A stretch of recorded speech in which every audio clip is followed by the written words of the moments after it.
대통령 비서실장 강훈식입니다.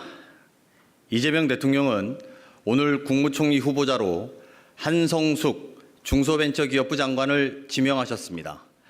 IT기업 대표와 중소벤처기업부 장관이라는 경험을 바탕으로 시대적 과제인 AI 대전환을 차질 없이 완수하고 국민 일부가 아닌 대한민국 모두의 성장을 이끌 적임자로 기대됩니다.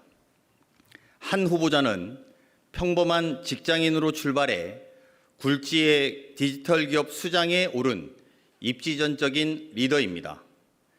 민간의 실용성과 혁신성을 겸비하고 있고 우리 사회의 AI 대전환 필요성에 누구보다도 잘 알고 있습니다. 후보자는 장관으로서 속도와 성과, 현장을 강조하며 중소벤처와 소상공인 등 모두의 성장을 위해 노력해 왔습니다. 그 결과 중소기업 수출 역대 최대치 달성, 창업 생태계 활성화 등 실질적 성과를 창출했습니다. 이러한 후보자의 혁신성과 중기부 장관으로서의 경험, 그리고 국무총리라는 기회가 더해진다면 반도체 호황과 수출 증가가 견인한 한국 경제의 성장을 중소기업, 소상공인, 골목상권 등 국민 모두의 성장으로 전환시킬 수 있을 것입니다. 아울러 이재명 정부의 첫 번째 총리로 내란을 극복하고 대한민국 회복을 진두지휘한 김민석 총리의 노고에 깊이 감사드립니다. 지난 1년 이재명 정부의 성과는 사실상 김 총리의 성과라 불러도 과히 틀리지 않습니다. 국민주권정부의 첫 문을 연 총리로서 후임 총리에게도 경험과 해안을 나눠주실 것을 당부드립니다. 이상입니다. 내일 대통령께서 기자간담회에 있어서 별로 큰 질문은 없을 것 같은데요. 네.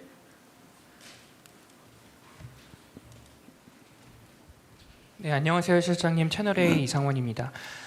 사실 실장님을 포함해서 정성호 법무장관님까지 좀 세 분이 좀 거론이 되셨었는데 1년이 지난 이 시점에서 또 이재명 정부 2년차를 시작하는 시점에 한 장관님이 결정적으로 적임자라고 생각하시게 된 배경이 어떤 건지 궁금합니다. 한성숙 후보자는 AI 혁신과 또 글로벌 복합 위기를 마주한 국가전략 대전환기에 국민 모두의 성장과 민생을 책임질 적임자라고 판단했습니다. 또 아까 말씀드린 것처럼 중기부 장관으로서 속도와 성과, 현장을 강조하면서 다양한 성과를 만들어 왔습니다. 그 바탕에 민간에서 쌓은 혁신 마인드와 개혁 의지, 그리고 모두가 성장해야 된다는 상생의 철학이 있었다고 저희는 평가하고 있습니다. 네, 저 TV조선의 최민식입니다. 실장님도 후보군 중 한 명으로 꼽히셨고 또 최근까지는 또 유력하다는 평가도 많았습니다. 그런데 실장님 본인께서는 좀 어떻게 생각하셨는지 의견이 좀 궁금하고요. 또 고사하셨던 건지 아니면 뭐 그런 것도 궁금합니다. 오늘은 제 이야기는 하는 자리는 아닌 것 같습니다. 답변 다음에 기회가 되면 드리겠습니다. 네. 예, 시장님 안녕하십니까? 저 한국일보 이성택입니다. 대통령님께서 앞서서 이제 부동산 정책 할 때 다주택자들은 이제 관여하지 말라고 하셨는데 한성숙 장관은 다주택 상태가 혹시 해소가 완전히 되신 건지 하나 궁금하고요.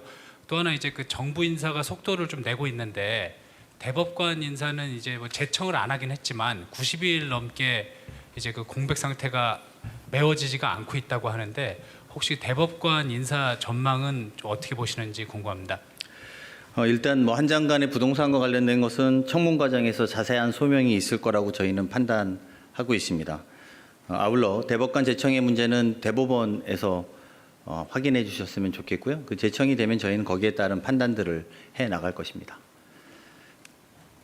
네, 안녕하십니까 실장님. 세계일보의 박지원 기자입니다. 방금 설명 주신 이유를 들어보면 한 장관님께서 총리로 지명된 데 AI 국가 대전환 완수의 적임자다. 이 부분이 중요한 이유로 꼽히는 것 같은데요. 그런데 지금 상황에서 AI 미래기획 수석이라든지 뭐 AI 그 위원장 국가위원장이라든지 이런 중요한 AI 요직들이 빈자리인데 혹시 이 인선 관련해서는 좀 어떻게 되는지 또 궁금해서 여쭙습니다. 네, AI 국가전략위원회 부위원장이라든지 여러 인사들이 준비 중에 있고 여러분들께 곧 발표드릴 수 있을 것이다. 이렇게 답변 드리도록 하겠습니다. 예, 실장님, 저 매일경제 성순입니다. 한성수 후보자님께서 총리로 이제 최종적으로 되실 경우에는 한명숙 총리님 이후에 이제 첫 번째 여성 총리가 되시는 건데요. 후보자분 세 분들 중에서 유일하게 여성분이셨는데 혹시 그런 점도 좀 고려가 좀 된 건지 그동안 뭐 내각에서 여성분들이 그만큼 숫자가 그렇게 많지는 않았다는 지적이 있어서 그런 부분도 좀 고려하셔서 총리 인선을 하신 건지 궁금합니다. 우리 정부의 인사 기조는 철저히 능력과 실력 중심입니다. 그리고 왜 여성이냐 이렇게 물어보신다면 2026년에 적합한 질문은 아닌 것 같습니다. 네, MBN의 손한백 기자입니다. 김민석 총리 같은 경우에는 곧 있을 민주당 전당대회에 이제 출마를 할 것이다라는 전망들이 많은데요.